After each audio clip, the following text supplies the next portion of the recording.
নমস্কার বন্ধু সকল।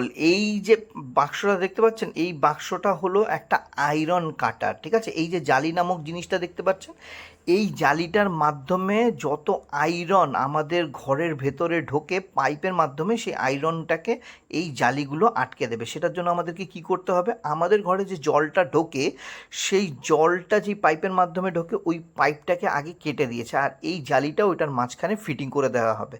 ঠিক আছে, সবার প্রথমে তো আমাদের ওই পাইপটা কাটা হলো, আর এই সাদা রঙের এই সুইচটা এখানে লাগানো হলো। এই সুইচটা লাগানোতে কি হবে, যখনই যখনই জল ঢুকবে বা বেরোবে বা এইটাকে আটকানোর জন্য এই সুইচটা কাজে দেবে।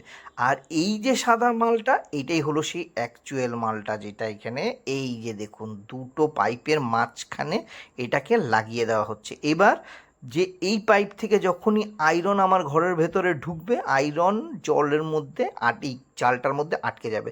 তার আগে তো পাইপটাকে পরিষ্কার করা হলো। ওই দেখুন, ওগুলো আলকাতরা জল না, ওগুলো আলকাতরা জল না, ওই জলগুলোই এতদিন আমরা খেতাম, পরতাম, জামা কাপড় ধুতাম, সব কিছু। এই জুনিয়র আয়রন, এইটা আশা করি এখন থেকে এই আয়রন গার্ড আটকে দেবে। বুঝতে পারলেন? এটার মধ্যে অনেক টাকাই খরচা হয়েছে, আমি খরচাটার বিষয় নাই নাই বললাম। আপনারা চেষ্টা করুন এটা আপনাদের ফ্ল্যাটে যদি